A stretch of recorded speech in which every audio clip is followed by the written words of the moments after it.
во кој што МНЗА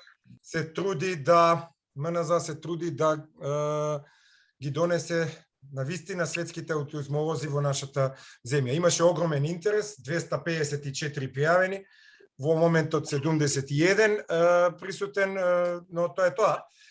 Се надевам дека можеби уште некој ќе ни се придружи, можеби доцнат.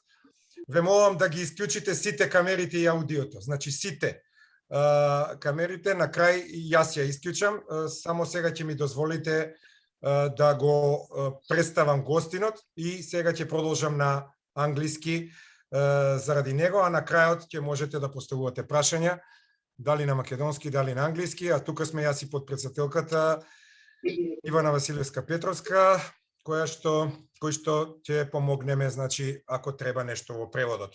Ако не знаете англиски, може да го поставите на македонски. Значи, исклучете ги вашите камери и ако може хостот, ако има опција да ги исклучува сите оние кои што се појавуваат. Значи, ова не е средба, митинг, туку ова е вебинар и пожелно е да биде присутен со камера и со аудио само гостинот. Ви благодарам за присуството и сега ќе преминам на англиски. Dear participants, dear guests, I would like to welcome Professor Dr. Richard Mils, who is eminent professor from UK.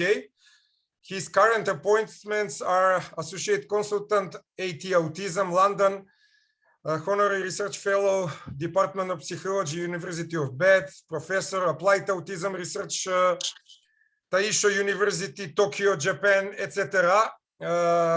Other current activities and interest, expert member, National Institute for Care Excellence, and National Offender Management Service NOMS expert advisor, Cabinet Office, London, editor of Autism and International Journal of Research Practice, SAGE, publisher, editor of Advances in Autism from Emerald Publisher, member of Westminster Autism Commission, trustee the John and Lorna Vink Foundation.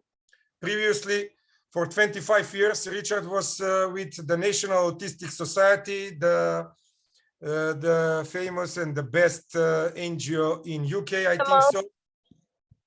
As Director of Service and later Director of Research, a joint appointment with Research Autism London. As such, he was responsible for setting up the management of schools, early years, vocational and residential services for adults, accreditation and clinical support, and later the development of evidence-supported practice and program evaluation. His current research and practice interests are in program and service evaluation, autism and mental health, forensic issues, in particular cybercrime, very interesting topics, and in behaviors of concern, the Synergy program. He is a lead of SPELL framework program in conjunction with the Tizard Center and the University of Kent in UK. He has authored numerous scientific articles. It's my great honor to have him here with us. For this webinar, we have 254 participants. The limit of this webinar is 100, but MSSA is recording this webinar, and today or in following days, we will upload this lecture if Professor Mills gives us permission on our official YouTube channel to watch this video after the lecture. Again, please turn off your audios and cameras. Also, I will go off when I'll give him the floor. This is the 8th webinar, as I said, on Macedonian in our series of webinars with world experts of autism. And today I'm really honored to have Professor Richard Mils. Please, Professor Mils, start with your presentation. We have guests. Most of the guests are from Macedonia, but we have guests from Serbia, from Slovenia, from Cyprus, our dear Angela, from Bulgaria, I think so. So this is a little bit not only Macedonian, but Balkan webinar. Please, now I will go off with and mute myself, and after your presentation, I will coordinate the session of questions and answers. Please go on. Well, thank you very much, Vladimir. And firstly, I'd like to apologize because I am giving this in English, and I realize that that's not your first language. So I'll try to keep it as clear as possible. It's a very great privilege to be invited.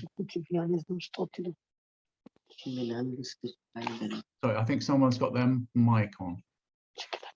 They could mute, that'd be great.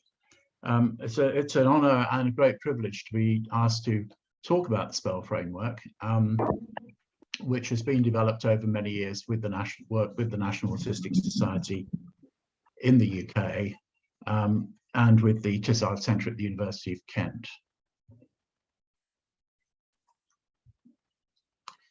This particular presentation was prepared by my colleague Julie Beadle-Brown, Professor Julie Beadle-Brown, and Joe Powell and myself. And Julie is the Professor of Psychology at the University of Kent.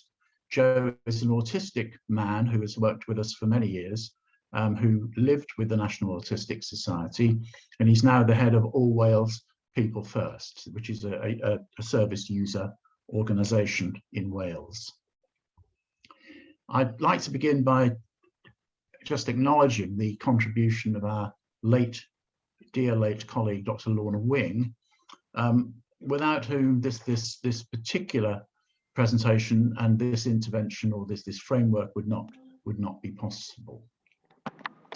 The background to the SPELL framework is that many years ago, the National Autistic Society was looking to formalize the way that they worked with children and with adults on the autism spectrum, starting with children. And this group of people got together to really look at what the SPELL framework was, or what the intervention of choice would be, which would also build on the strengths of autistic children. And at that time, autism was very much seen as a disability, or through the disability lens, and not many people had thought about the potential strengths of autism, not in the way that they do now. Then there were later revisions with the University of Kent and with At Autism in London. In 1965, the National Autistic Society opened what is generally regarded as the first school in the world for autistic children. And the original approaches to education were based on the work of Maria Montessori. These were extended to work with adults over time and across different settings. The whole point of this was to at all times to try to see the world through the autism lens, to try to see it from the point of view of the autistic child. The important thing also is that it's often up to us to make the difference, and we can't just be passive bystanders. As teachers, as clinicians, as parents, it's our job to engage autistic people on what they find to be most helpful, and to avoid the things which are unhelpful to them. We also need to recognize there is no one thing called autism. Autism is very broad, it's very variable. And often when we put in place things which are helpful to autistic people, we find that they're actually helpful to everyone. For example, we all need to know what's expected of us, whether we've understood your intentions, or have I misunderstood your intentions? Are you seeing my point of view? Where do I get some help? Have I got something interesting to do? Have I got something to look forward to? Do you know how scared I am? It's too loud, it's too bright, and so on. How do I get out of here? So all of these things are very important for us, and they're very important too for autistic children. The key points then, the SPELL framework is it's an evidence-supported framework. There is good evidence that the elements or the components of the SPELL framework are helpful to autistic people. It's a framework for understanding autism, and as a way that as we understand autism, we can respond better. It's not about fixing autism. It's not about making autistic people not autistic.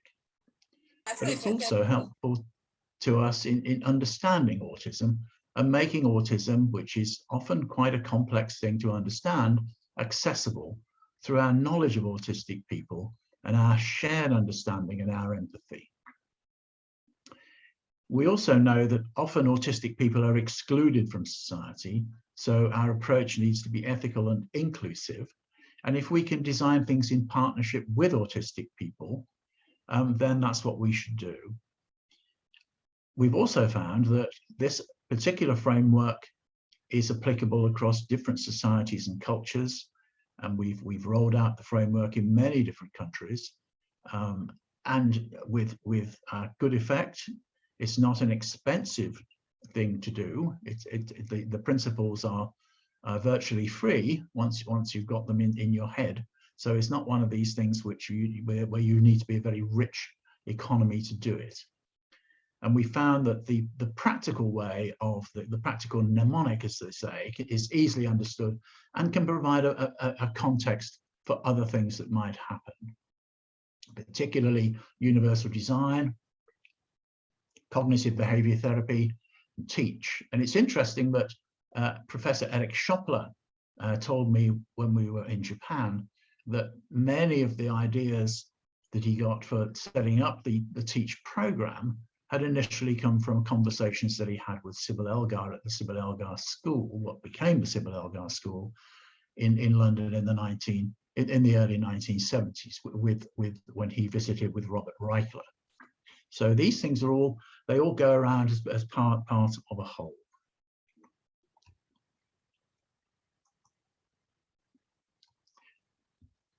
The other key points to remember is that the framework is often helpful in anticipating and identifying other difficulties and in finding ways forward and opportunities with autistic people, and how some of the characteristics of autism, rather than ignoring them, they can be a barrier to learning, and we need and opportunity and well-being, and we need to address these. We can't just be passive or deny that they're happening, because it's our job to remove them. If we listen to autistic people, this is one of the most effective ways of learning. But we must know how to listen and learn how to listen. So the SPELL framework then, I'm going to keep returning to these points throughout this talk. The SPELL framework is around structure, positive attitudes, approaches and expectations, empathy, low arousal and links. And I'll explain a little bit about what some of these things mean as we go forward. So this is the SPELL framework. I'm also attracted to Aristotle's golden mean, and many of you will know about Aristotle and the golden mean, where we're trying to aim for a virtue which is the mean between two vices, the vice of excess and the vice of deficiency. For example, if we look at the golden, and this is a continuum, and we're looking for the sweet spot, if you like, between these two extremes. This is not necessarily the midpoint, and we also need to bear in mind that this will differ from person to person. But if we look at structure, we find that structure is the golden mean, really, between rigidity, whereas everything is done in a very regimented fashion, and chaos, where there is no structure at all, where things are just left to chance. So the golden mean is structure. When it comes to positive attitudes and expectations, And particularly around autism, we find that the deficiency of this is negativity and the bleak outlook that used to be attached to autism, which thankfully is beginning to recede. But on the other side, the excess of this is naivety and to deny that there are any problems, because there are difficulties that autistic people experience, autistic children and adults, and we need to appreciate what they are. Empathy is the golden mean between self-centeredness or egocentricity, that we must try to see the other person's point of view, and gullibility, that we just accept things on face.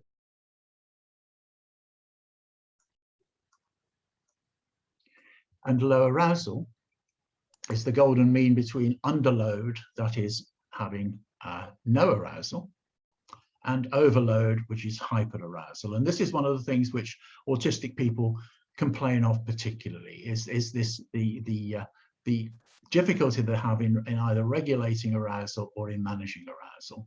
And the final point, the links, is the golden mean between fragmentation and isolation, that is, people are just left isolated and cut off, and fusion, compliance, control. So you'll see that the SPELL framework very much fits the Aristotle or Aristotelian notion of the golden mean.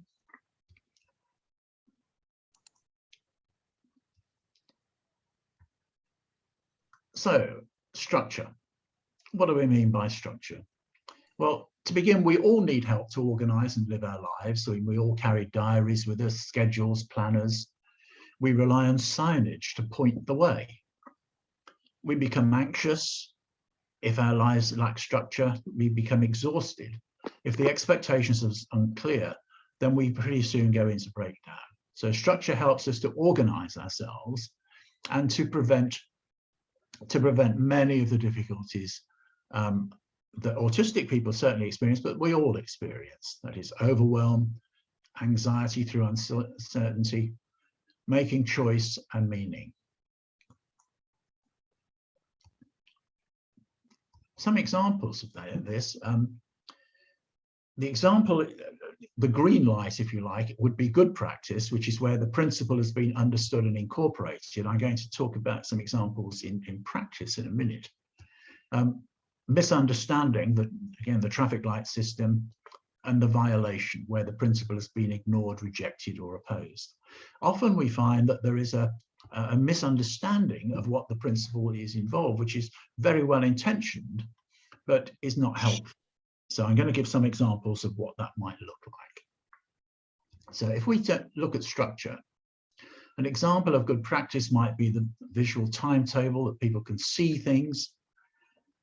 Things are sequenced rather than random. People are given visual choices or clear written instructions or visual instructions. An example of a misunderstanding is where everyone has the same structure. There's no differentiation. Everybody gets the same program, regardless of what their individual needs. And that's a misunderstanding of what structure is. And it's a very common misunderstanding. And a violation would be no structure at all, or someone is completely dependent on being prompted by another person in order to perform tasks. A chaotic or completely unstructured environment, or even where the expectations are unclear, or just talking to people and expecting them to understand. And many autistic people have difficulties in processing spoken language and retaining it. So those are some examples. If we look at the corridor, this is from the Eden Foundation in Malta, which is now the Inspire Foundation, young autistic children. It's a very nice picture of how they've organized things so that when the children come in the morning, everything is there ready for them. They actually mix it up by switching the photographs so that they don't have the same locker every day. But it's all very clear, it's all very clean, the expectations are there. On the right, this is a schedule that some guys put together so that they knew when it was their turn to do their washing. This was in a residential setting run by the National Autistic Society some years ago. So that everybody knew that Tuesday it's my turn to do the washing, and that's what I will plan for. So, you know, very simple stuff. But we all rely on this. You know, we all rely on visual navigation to make sense of the world. We all rely on signage, and this is almost second nature to us.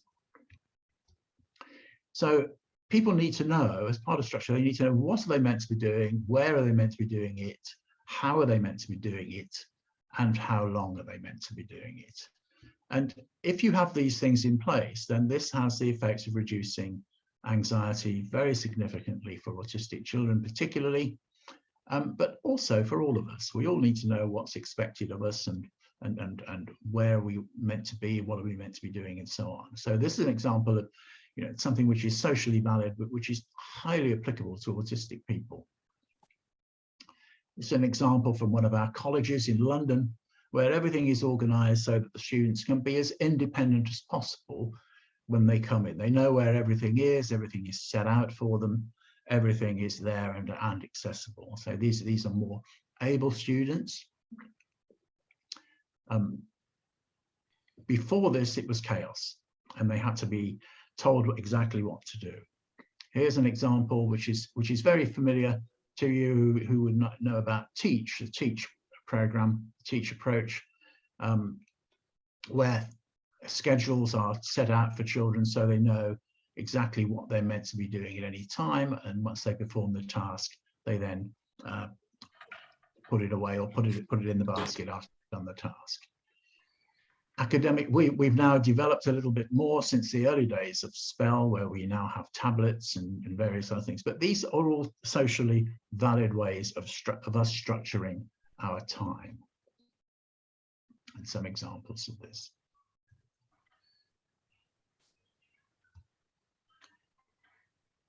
This is a lovely picture from the Radlett Lodge School of a little boy who's, over time, he will learn that there are certain things that go with certain tasks and certain meals.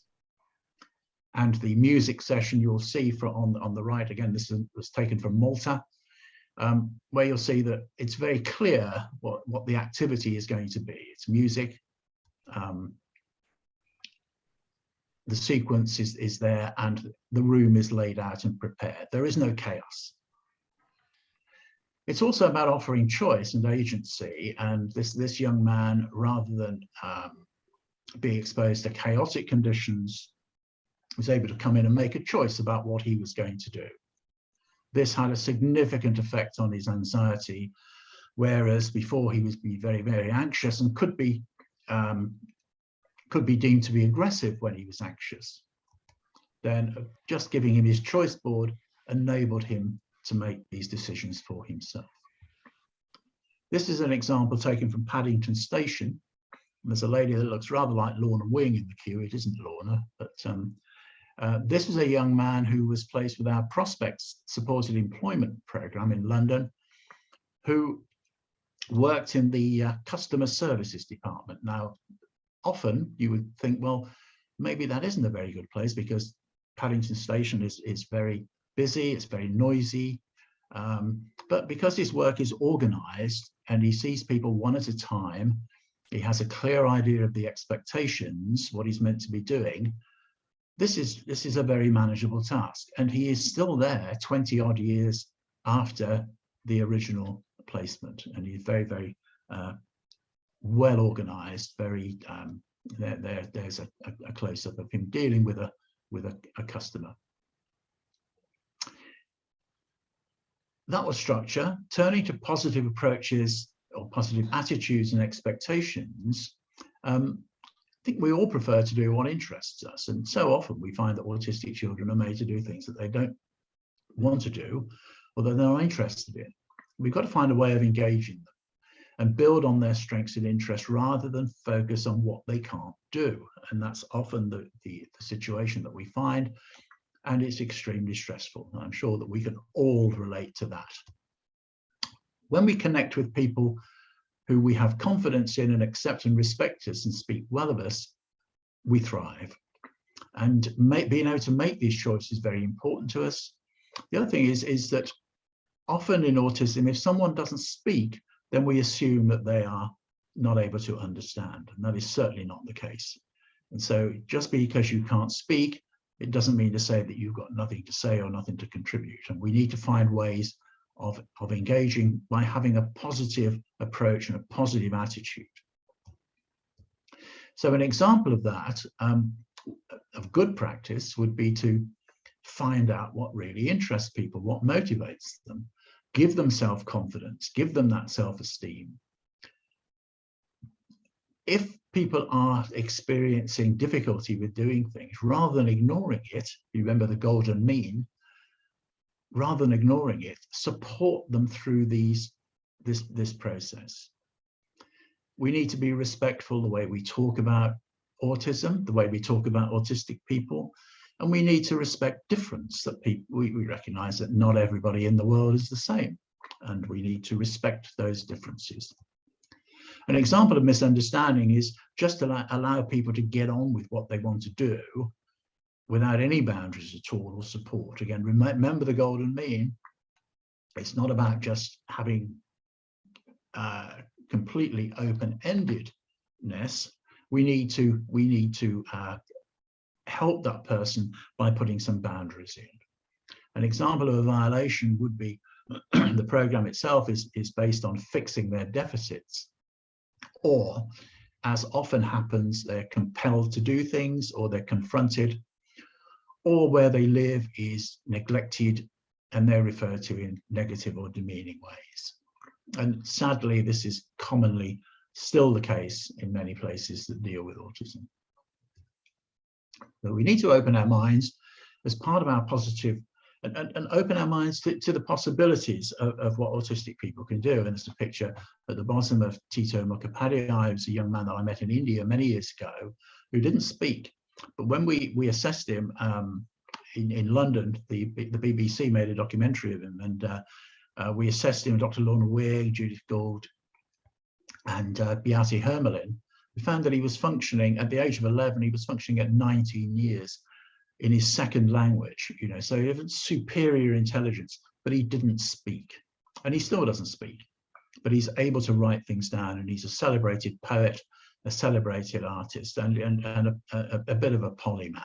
You know, Tito knows pretty much about everything. If you've not heard of Tito, then check him out and look at some of his videos. So we need to open our minds as to what the possibilities are. Stephen Wiltshire, the artist, again, a very good example of someone who was underestimated as a child as to what he could do, and he's turned out to be one of the most celebrated artists that we now have. Again, giving people activities to do that they would normally be protected from, and when people to do well, to celebrate it. This is from some work that we're doing in Singapore, where the student of the month, and the children in this particular school really got a lot out of being the student of the month. You know, just sort of celebrate achievement, be positive, and say, you've done a great job, this is fantastic. Fear of heights, again, this taken from the London Eye, one of our young ladies who was at the LEAP service in London, which is probably not the best name for it, given the fear of heights. But the again, having the opportunity to, with support, to test some of these things. This particular young lady had a fear of dogs, which was so restrictive that she couldn't actually get it. So having to gradually acclimatize her through this process. Remember the golden mean, you know, it's not about ignoring these problems. Snakes and ladders is a very, very good game when it comes to anticipating difficulties and anticipating problems and rehearsing these. So turning to empathy, we like people who understand our point of view, and it's the same with autistic people. They like people who get them. They like people who get autism and can relate to autistic people.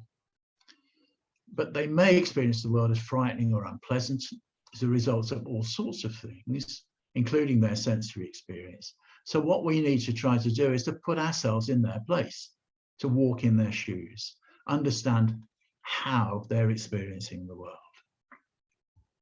So an example of good practice might be to identify and anticipate some of these difficulties, assessing the sensory profile of people, not just leave it to chance, but so that we really get to understand what is it about the sensory world which is difficult for them. That could be about using prosthetic devices or headphones, that kind of thing. Also about assessing the level of comprehension. And I mentioned Tito, who was regarded as someone who was, to use the old expression, low functioning, because no one had ever assessed his level of comprehension. Once that was assessed, and it was known that he was functioning at a very, very different level to that which had been assessed, then the whole attitude and the whole approach towards him changed. And we need to learn how to listen to autistic people. An example of misunderstanding is what they call the availability heuristic, which is that we attribute characteristics to autism. You know, for example, we say, oh, well, autistic people can never do this, but they would like to do that. You know, they would like to work with numbers, but they're no good at working with people. Well, this is absolute nonsense. So we need to get away from this blanket attribution of autism characteristics. Example of violation is to completely ignore what people are telling us that they want to do, or to confront them with known stressors, particularly if they do have phobias, say around dogs and things like that, is to put them in a situation where, unsupported and not graduated, they're exposed to dogs. That's not going to work. So or that we inflict our own choices and our own lifestyles. And we've seen so many examples where this has happened, where children go to the shopping mall whether they like it or not. So just to as part of this, language. Now, language is a code, and to do this, we need to understand the code. We need knowledge of the code and time to process it. So spoken language, you know, the stuff that we're talking is here, it's here and it's gone. Maybe taken literally or out of context. Written words are better.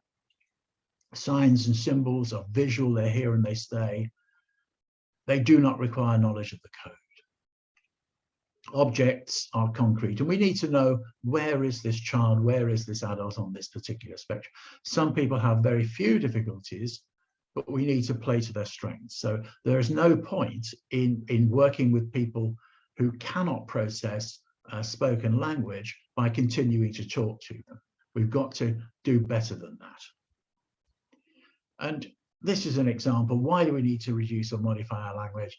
Language is a code, and rather like learning, you know, too much information.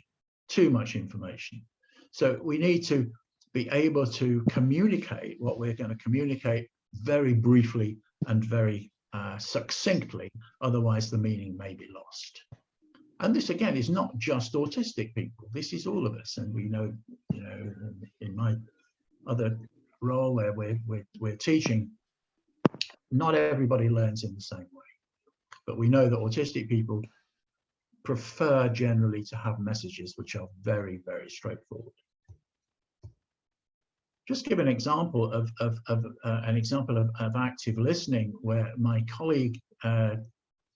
Jaap Erasmus, who's a psychologist who works at the Helen Allison School, was dealing with a young man who kept getting excluded from school. And this is an example of Socratic listening, or Socratic dialogue, where Jaap said to this young man, do you know why you get excluded from school? And he was on the interview for his admission to the Helen Allison School. He'd been excluded from several other schools. And this young man said, yeah, because I hit people. And Jaap said, do you know why you hit people? He said, well, not really. He said, not really. Left a long pause, and he said, they move my stuff. And so Jaap said, well, what would it take to stop that? And the young man said, if I had my own shed, my own little building. And so Jaap said, so you're saying then, if we got you a shed, you would not need to hit people, and so you'd be able to go to school? And the young man said, yes. And so he said, okay, well, it's a deal then. And this is the active listening, the dialogue. And here is the shed. And a creative solution for a young man who was costing a lot of money by kept being excluded from school. It finished up with £1,000 shed, solved the problem. Didn't need a lot of extra staff. He just needed somewhere where he felt safe, which is behind the words, where he could keep his stuff. And he would take himself into this shed and have a break in between sessions. Now, you might say, well, what if everybody wanted a shed? Jaap was asked that question. He said, well, I guess we'd have a lot of sheds. So, you know, we need to be creative, we need to be innovative, and we need to learn how to listen to young people. Some recommendations of reading. Beyond the Silence by Tito, which is his first book. Loud Hands, Autistic People Speaking, which is an excellent book written by autistic people. And the book by the young Japanese man, The Reason I Jump. These are all give insights into the way that autistic children, young people see the world. Comfort and exactness, and stimming is one of the things that is often referred to as problematic. And Joe Powell, who worked with us on this presentation, said, I just do it because it gives me some sense of being in control of what I'm doing. I think. I don't know why I do it very often, but it's this, and he called it, this is Joe's expression, comfort and exactness. He said, I like things which are exact. I like lining things up. I like to be able to put things in the right order. You know, this is all part of who I am, what I do. Getting too much information. Again, this is something else which we need to be aware of. And this ties in with the next point too, around arousal, but too much information. And a number of autistic children find it very, very difficult to process the first picture, where there's a lot going on there. Whereas we found, again, with the work that we did in Malta, having the teachers wear this very simple uniform, the children were much calmer because they knew exactly where they stood. They knew what was expected of them, and they didn't have to process all this new stuff all the time. Turning to low arousal, but in terms of the scientific explanation, then we know this is the physiological and psychological state of being awoken or stimulated, where there are changes in our brain, our heart rate changes, blood pressure, etc., and we get into what is called the fight or flight or freeze mode. And a lot of autistic people, a lot of autistic children spend their whole lives in this state. We all experience it, but this is a big one. This is a big one, and we need to recognize it because we see shutdown, we see trauma, long-term mental health problems. But we can do something about it. And I think if we can control our own interactions so that we are calmer, that we're kind, we avoid this confrontation, we recognize that sensory environments are difficult and we do something about it, then we're in with a chance. But it doesn't mean no arousal. If you follow the golden mean again, it doesn't mean a sterile environment. So if we looked at the examples of good practice, it's good to, I think, to walk around a place and eliminate and audit the what is likely to be difficult, which could include textures, include the clothing that children are wearing, it could include noise, it could include smells, etc., etc. Speaking clearly, working calmly and quietly, children, again, they tell us that they really appreciate this. Having clear interactions and avoidance of confrontation. Example of misunderstanding, a very common one where things are too bare, too Spartan, too austere. Low arousal interpreted as no arousal. And examples of violation, of course, of this confrontation, distraction that goes on. Or an environment maintains these things which are known to be a problem. So having the TV on all the time, or background music on all the time, odors, air fresheners, you know, all of this can be hugely problematic. Some examples, I don't know whether you have Lush shops over where you are, but this again, these are cosmetics which give a particularly pungent aroma. Overhead lighting, particularly fluorescent lighting, hair, hand dryers, speaker, all of these things are incredibly bad news, clutter, bad news for autistic children and adults.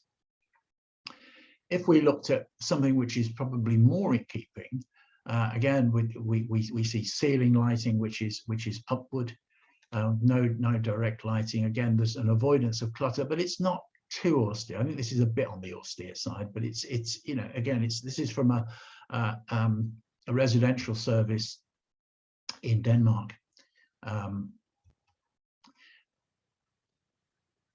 Finding a way into the loo. If you notice that this is an example of, it's possible to go in and out of the toilets, the lavatory, without touching any surfaces.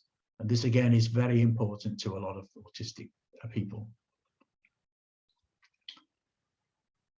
Things being put away rather than cluttered or all over the place. Clutter is a big problem. Get some examples. And if we're aware of the sensory sensitivities, we can cut labels out. I know a lot of parents who cut all the labels out of their kids' clothing and put it through the washing machine several times before the child wears it. Again, another example of a residential service, this time from Denmark.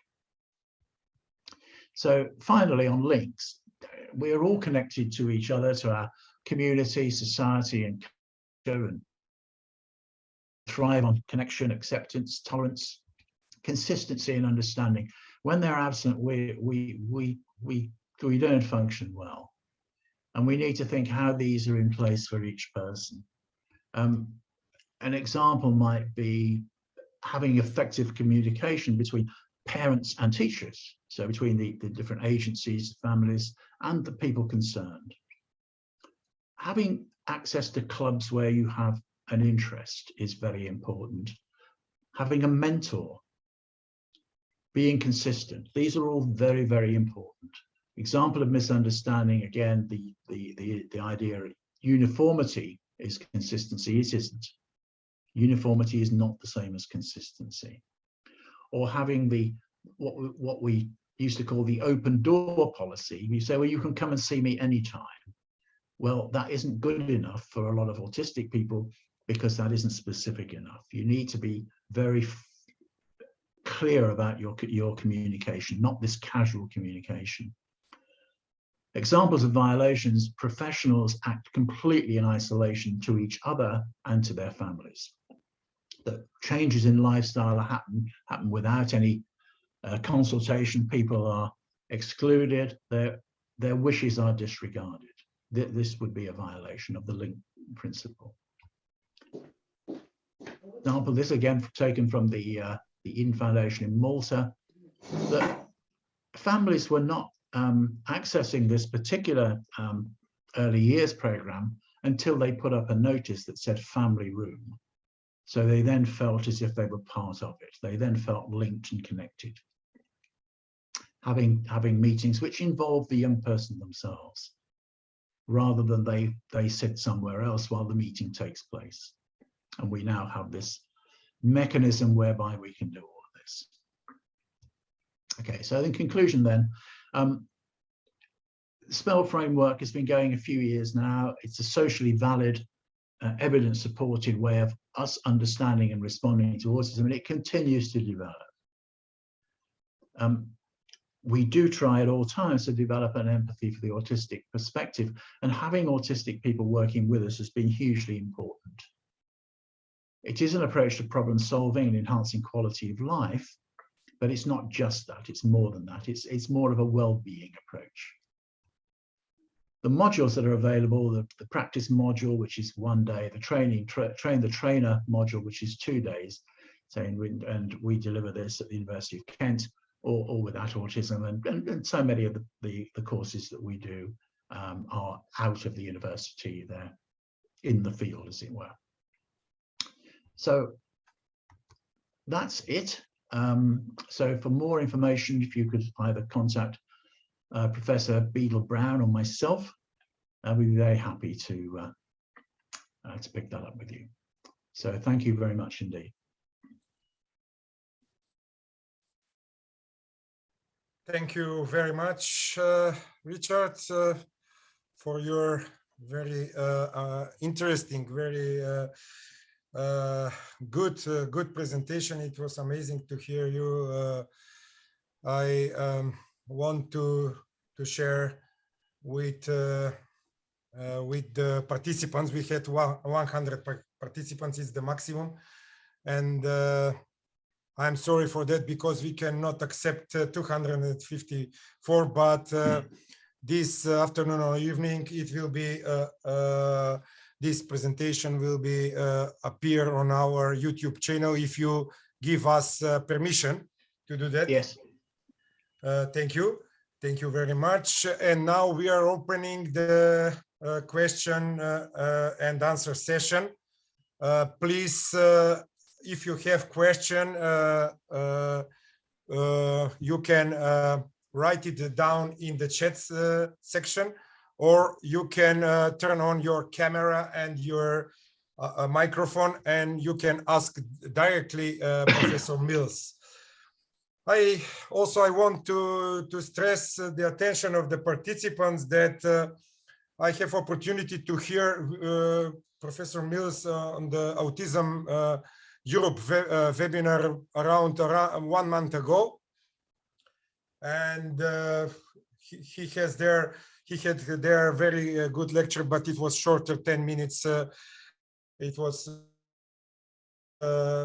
like a conference with much more participants, and because of that I invite him. We are not personally friends, but I hope that in future we will be, because both of us are very communicative persons, and he agreed to speak with us pro bono. All our professors and our autism experts speak pro bono. Also, participants are joining us pro bono. We didn't ask money from them to pay for our webinars. Everything is pro bono.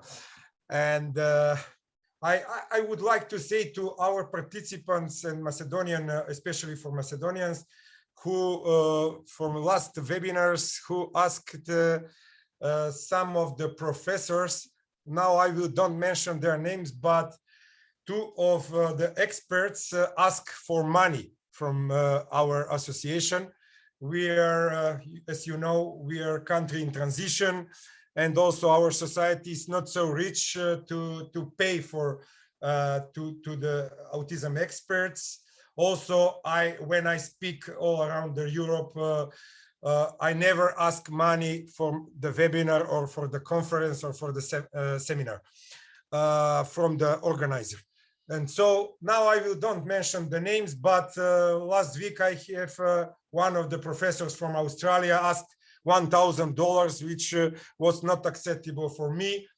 Some of you who follow our webinars asked written his name in the end of the session when we ask what you like to which person you like to hear on the next webinars. And some of the professors from USA didn't answer on my invitation, but Richard answered me almost on the same day when I sent invitation to him. Even he doesn't know me personally, and I'm really grateful for your time, Richard. Now I'm going to, there are some questions in the chat session. Now I will read for you.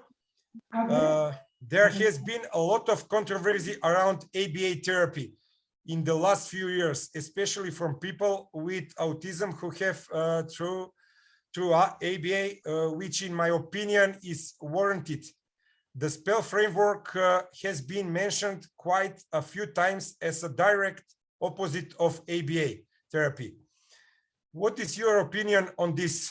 I think you indirectly mentioned a few aspects of it. This question is from one of my students, Natalia Krstevska. Thank you for your question. Please, Richard. Yes, when we started this journey with SPELL,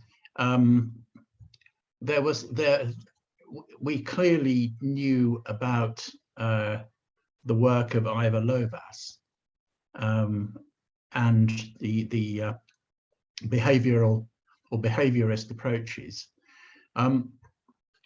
It wasn't that we were necessarily against that approach. It was more that we thought this was better, because it tended to make more use of the autistic experience. And I think that many of the early behavioral approaches or behaviorist approaches were about making autistic children non-autistic. And those were the claims that were made for them.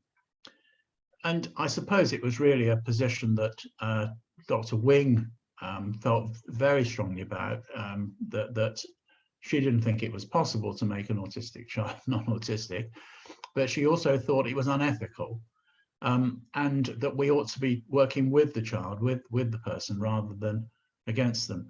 Since then, there's been a very strong reaction from the autistic community, from many members of the autistic community, certainly in the UK, and I know elsewhere in the world, which is very anti-ABA.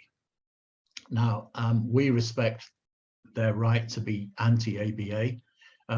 We don't set out with the SPELL framework to be anti-ABA or anti-anything. We just say this is what we do, and we have found that this is a good approach for working with autistic people, that autistic people themselves find to be acceptable and helpful.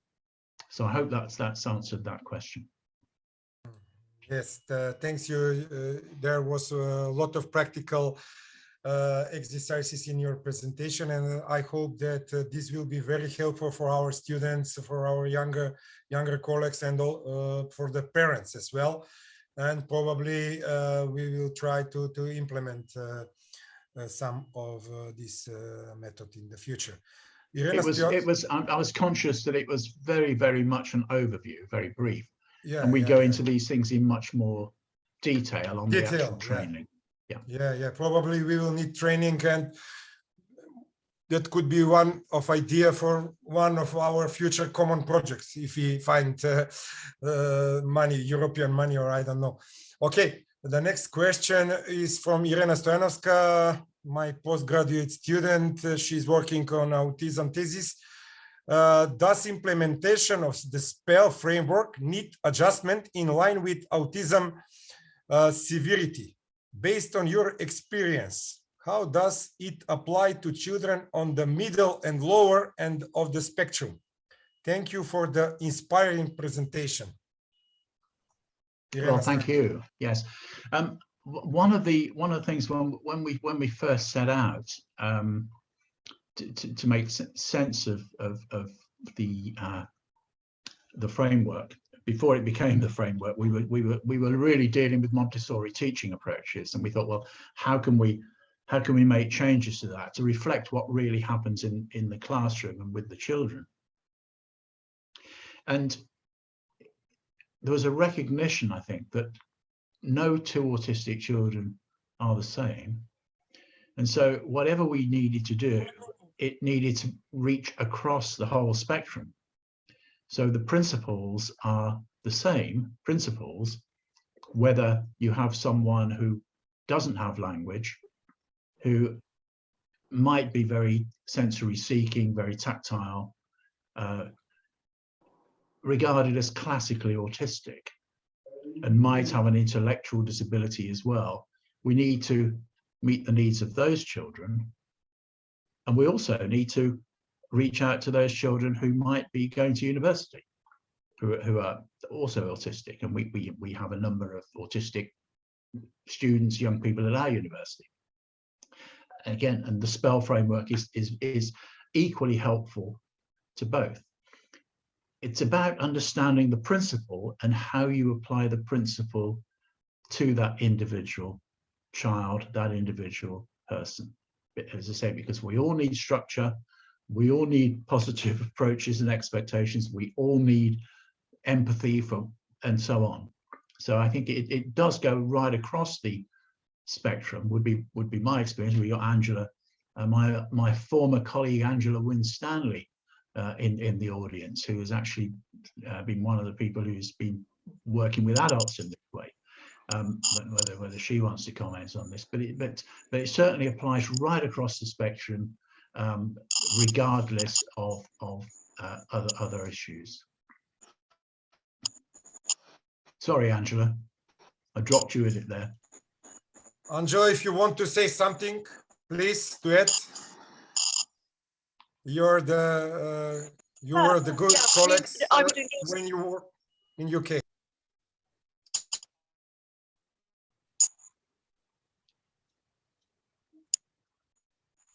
We haven't got a good connection. Huh? Yes. Yeah. So I would endorse entirely what's applying to individuals. Can you hear me? Can you hear me? Yeah. Yes, with interrupting. With Can you hear me? interrupting. Yes, please go on. There is interrupting. Please go on quickly and briefly. It applies, the approach applies to people right across the spectrum, in my experience, having supported people who are very, very able in universities and having people in residential homes who don't speak, have learning difficulty as well as autism. And applying it, you just have to really look at the individual and see which point the individual is coming from and be imaginative as to how you fit the framework for that individual to make it successful. Thanks, Angela. Does that answer the question? Yeah, thank you. That was the right answer. So yes, well, it's all. Thank you, Richard. It's all inclusive. All inclusive. Yeah. Yeah. Thank you, and Angela. It works in Greek as well. Yeah. Thank you, Angela, for joining us. Now is there any other questions? Yes, here it is from Emilia Nikovska. Thank you so much for the presentation. It was very helpful in reflecting on useful approaches and strategies in the work with autistic individuals. It's not a question, it is a comment. Thank you. Thank you for that comment. Yeah, thank you. Yeah. We have more. One. Do you have any experience with the implementation of the SPELL framework in adults with intellectual disabilities and autism spectrum disorder? Please. Yeah, I've quite a lot of experience in this, and often we've gone into work with adults who have had what we call challenging behaviours or behaviours of concern, and often just putting the SPELL framework in place is enough. And this would often be people with an intellectual disability who were adults who were struggling, and people were struggling to know what to do with them in terms of the staff.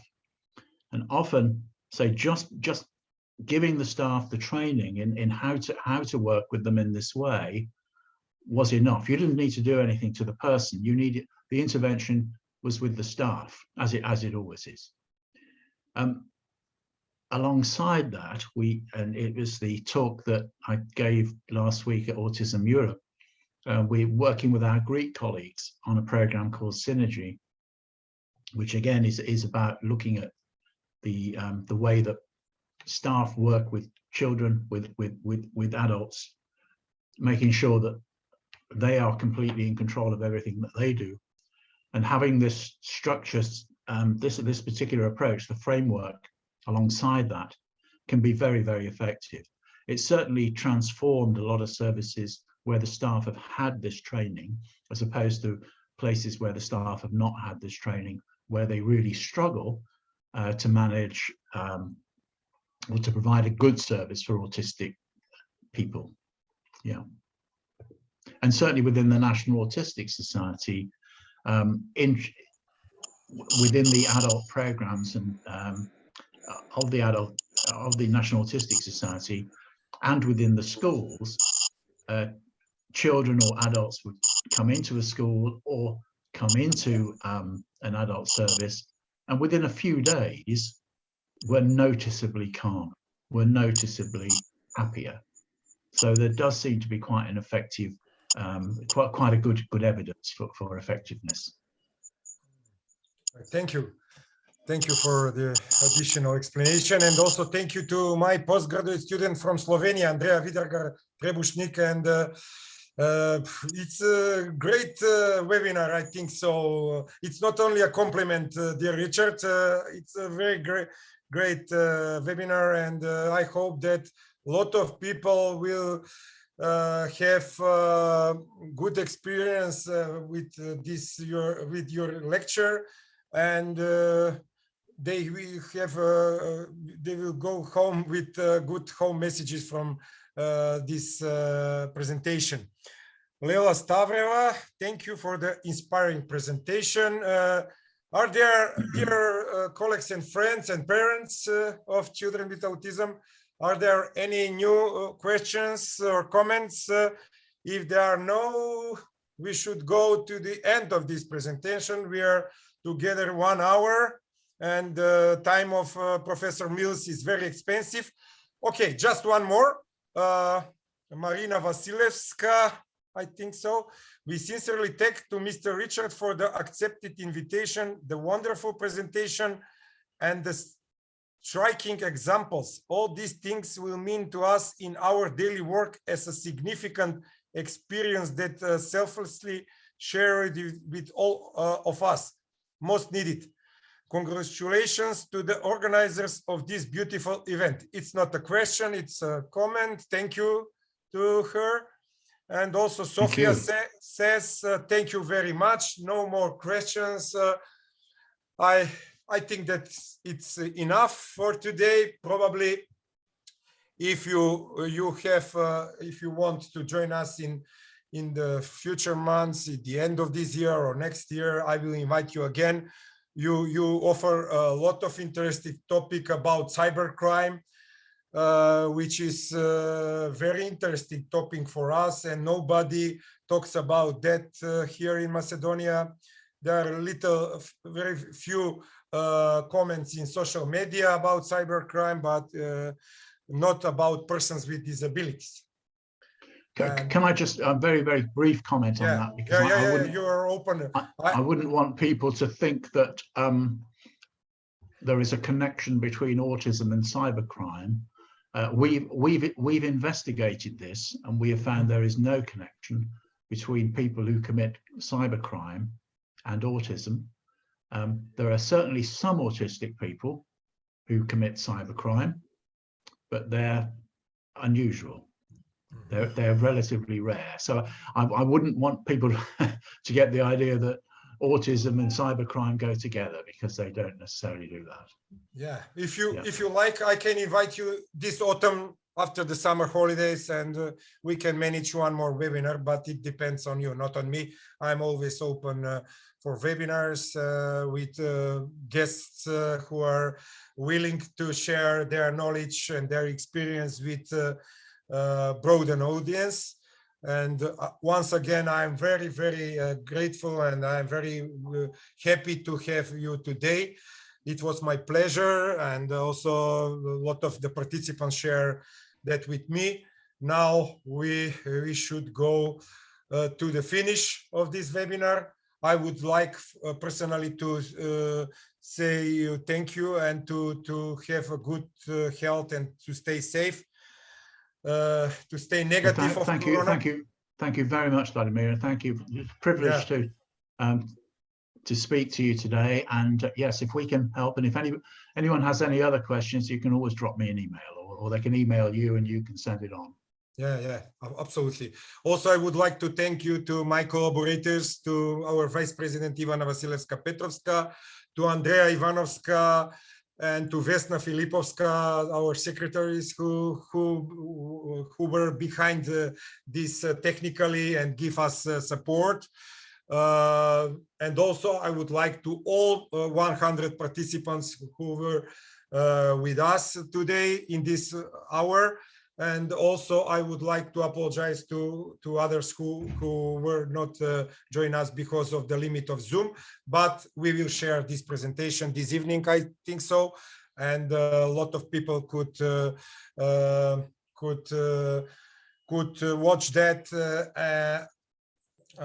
offline after, not in live, but after that.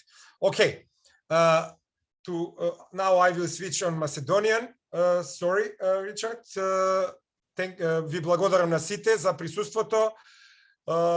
Ви благодарам посебно на професорот Милс, му се заблагодарив за неговото несебично споделување на презентацијата и за времето што го отвои, без при тоа да бара хонорар за тоа, иако некои други го бараат тоа, например еден професор од Австралија, тоа го кажав претходно.